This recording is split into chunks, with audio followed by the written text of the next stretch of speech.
Damn, Mars, so you really just gonna come back to YouTube like if you weren't gone for almost 9 months? Yeah, that's exactly what I'm gonna do. So let's get straight into this video. Yo, what is up guys? Mar back with another video, and y'all already read the title of this video. I don't even gotta explain myself. Today, I'm gonna start helping you sell your shoes. So today, I'm gonna break this video up into 4 different segments. Each segment is gonna be talking about a very important element in reselling. The first segment I'm gonna be talking about is do's and don'ts / pros and cons of selling shoes. The second segment is gonna be how / where to buy them. Segment number 3 is gonna be how to sell them. And segment number 4 is gonna be how to do this long term. Despite I've only been doing this maybe for like 7 months now, I think I'm well enough knowledge to help you guys begin. So without further ado, let's get straight into this first segment. Do's and don'ts / pros and cons. Keep in mind, this is all personal preference. You could watch the exact same video of the exact same topic from a different guy and they'll tell you the complete opposite of what I'm telling you. Like I said, this is all personal opinion. What I do and say might be different than what someone else does. So let's go ahead and start off with some do's and don'ts.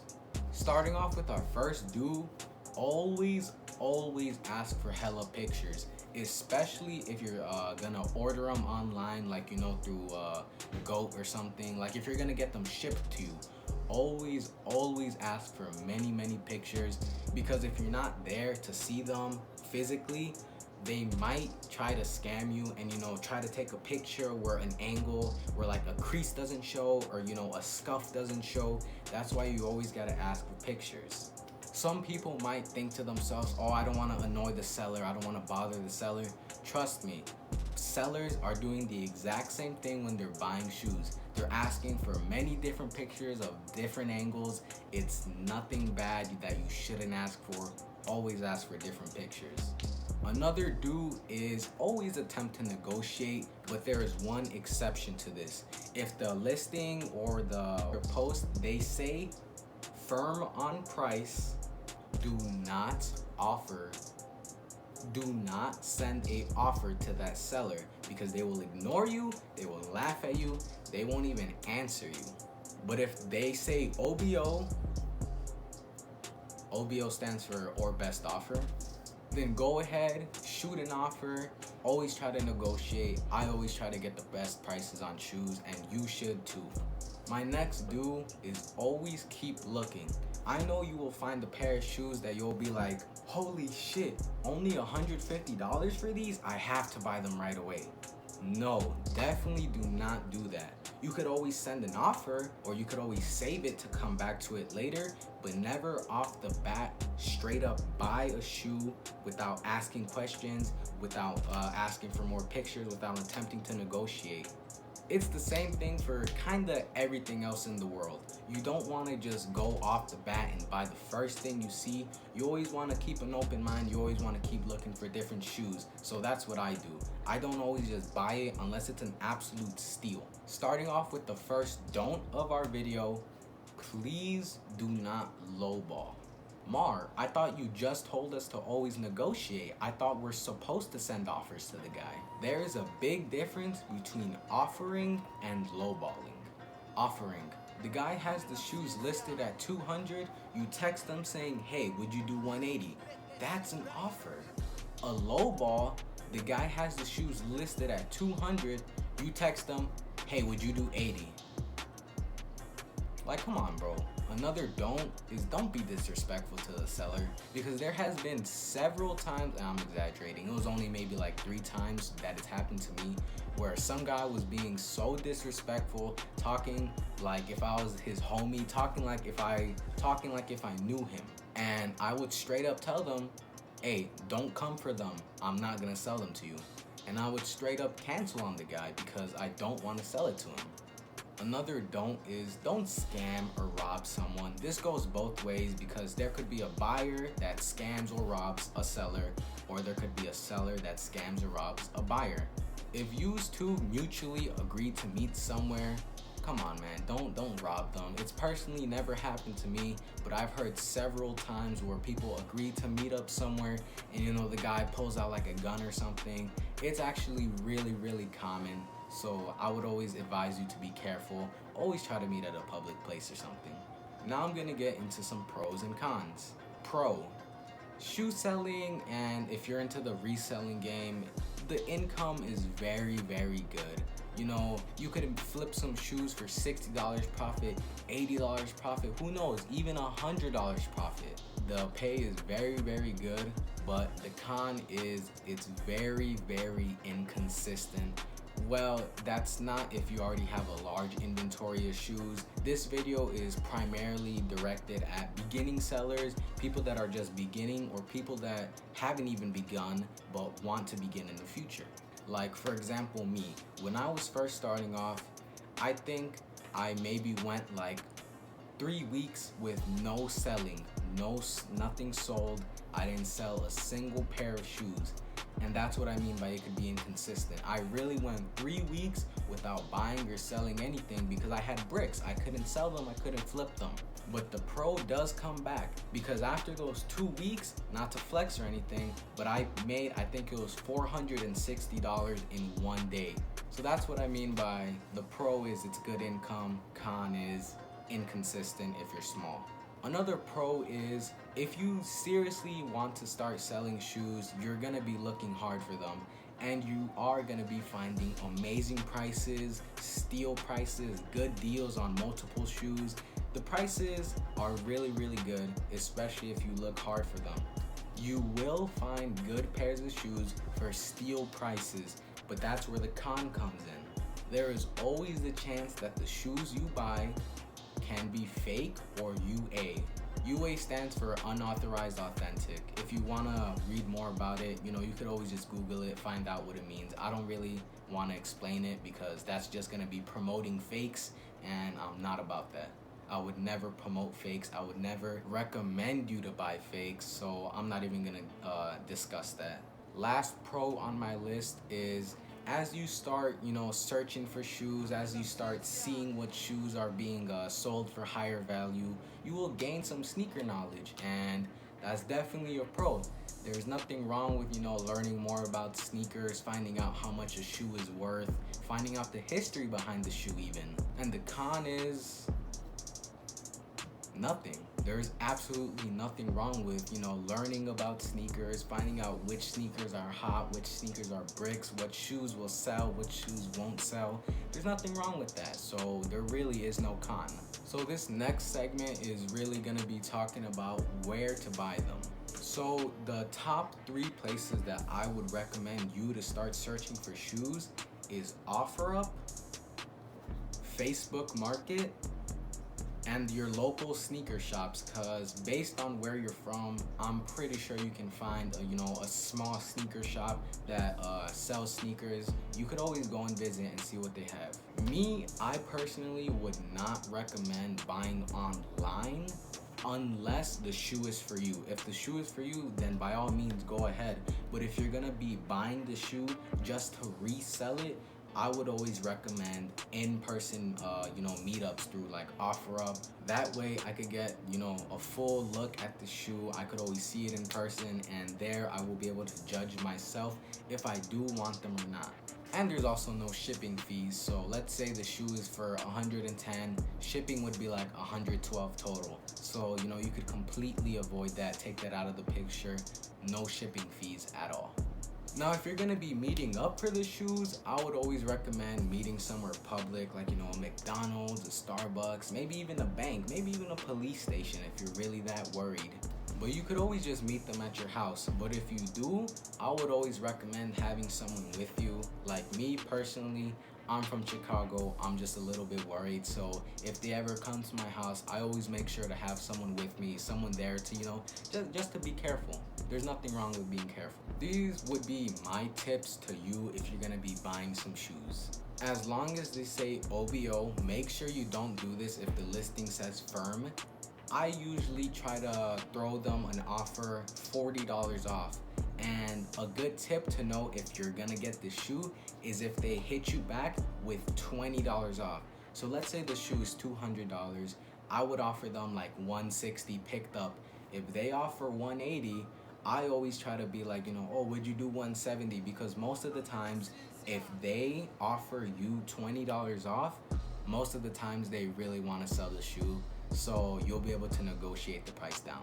Another tip would be try to avoid sketchy accounts. If the profile has no picture, no reviews, like none of that, I would always be a little bit more careful with that seller, because you never know. People do tend to make brand new accounts, to have no history so that they could scam, a lot of people do that. It's very, very common actually. So I would just say, try to avoid those accounts. Those are a little bit sketchy. Another tip would be try to negotiate the price if it's missing original things.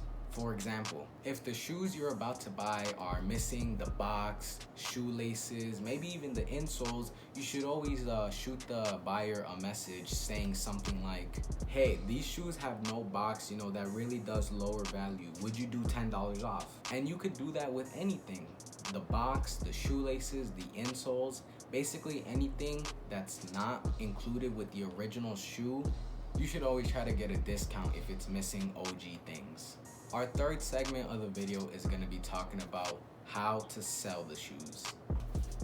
Me personally, when I'm trying to sell the shoe, I do think pictures are the most important part of a listing. If you're going to be uploading pictures of the shoe, make sure it's good quality. Make sure it shows multiple angles. For example, these are the pictures that I usually take. I always take a picture of the front, the insides of the shoe, but I'm talking about the exterior, the soles of the shoe, a picture where the angle is kind of on top. That way, you could see the toe box is clear, make sure there's no creases, and you can also see the insole. The insole will really tell you if the shoes are worn or not. A picture of the inside tag, the inside label, a picture of, the heel tab, the back of the shoe, and a picture of the box to make sure it's in good condition. And if you're gonna be reselling, make sure you have reasonable prices. You can't try to get a pair of Air Max 97s and try to sell them for like $300, unless there's some type of fucking Supreme Louis V collab, then maybe. So that's why I would say always have a reasonable price. I usually look at StockX, GOAT, just to see what most shoes that size and condition are selling for. Now, if you're gonna be selling them, and for example, let's say you're still young like me, I'm only 16 and I'm doing this. I don't have a car, I don't have a license, I can't drive. That's why I usually charge $5 extra for meetups, in public places, or $10 extra for full delivery. Another tip is always try to list up your shoes on several markets, several different apps. For example, OfferUp, LetGo, Facebook. Those same apps that you use to buy the shoes are the same apps that you should use to sell them. First impressions matter. If you're gonna be meeting up with someone to sell them, don't pull up with the shoes looking like this. All you gotta do is just make the shoes look pretty. I think I already talked about this, but if you're not gonna be meeting at your house or somewhere like that, always try to meet at a public place. If they send you an address and you put it in Google Maps and this pops up, yeah, stay the fuck away. Yeah, try to meet somewhere local. Another important aspect of selling shoes would do not be discouraged if you have bricks. Bricks are shoes that you buy, but they don't sell right away, or they don't even sell at all. When I told you about me not selling shoes for like 3 weeks, yeah, it's because I had some bricks. So like I said, don't get discouraged if the shoes don't sell. There's nothing wrong with holding them on, because eventually, after time, like I said, people did buy the shoes, I did make profit. It took a little bit of time, but that's okay. There is nothing wrong with sitting on shoes if they don't sell. Do not try to sell them right away. Don't try to lower the price in one day if no one buys them. It just takes some time for the right buyer to find them. And for the final part of our video, I'm going to be talking about how to start doing this long term. I've been doing this, I said about 8 months, but really I started in the summer of 2019. But at that time I wasn't really serious about it. I would only buy, like one pair of popular shoes. I would get them, sell them for a ridiculous amount, then blow all that money. If you're gonna be doing this long term and you're just starting, I always recommend having two types of money: personal money and sneaker money. Personal money, that's what you do if you're feeling hungry and you want to go get you a Big Mac at McDonald's. That's the money that you should spend. Sneaker money, you don't touch that money. Don't even look at it. Don't even think about it. You only use that money for other shoes or items that you know would increase profit. An example of this would be something like this: a shoe product that you know will help clean the shoes, therefore more profit because the condition is better. Or something like this: I usually just use dish soap to clean them, but I found this, it's Crep Protect, comes with the brush, a hand cloth, and the solution to clean shoes. It was only $18. I don't know if you could see. Hopefully you could see. It was only $18, so it wasn't a big investment. But this is what you should spend sneaker money on. If you have $200 saved up in sneaker money, do not touch that for a Big Mac, for some clothes. Do not spend that. Unless you're rich. If you already have like a few thousand in the bank, go ahead, spend the sneaker money. You don't need that.